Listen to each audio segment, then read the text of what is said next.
કેમ છે રાજુ દાદા? હમણાં છોકરાની સગાઈ તૂટી ગઈ નહીં?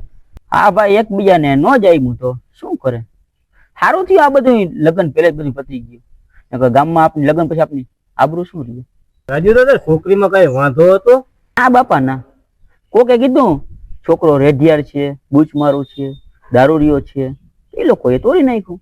અને અમે તો હે ને છોકરી હાજુ નાકનો દાણો, પગની ઝાંઝરી બધું જીના મોટી ખરીદી કરી લીધી હતી. દાદા, તમારો છોકરો તો સીધો ને સાદો હતો.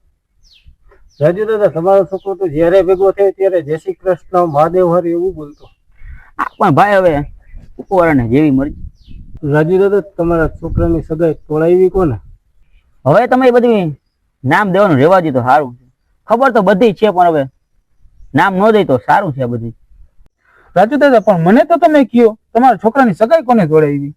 હું જો હવે એના છોકરાની સગાઈ ના તોડાવું ને તો આપણું નામ રાજુ દાદા ને.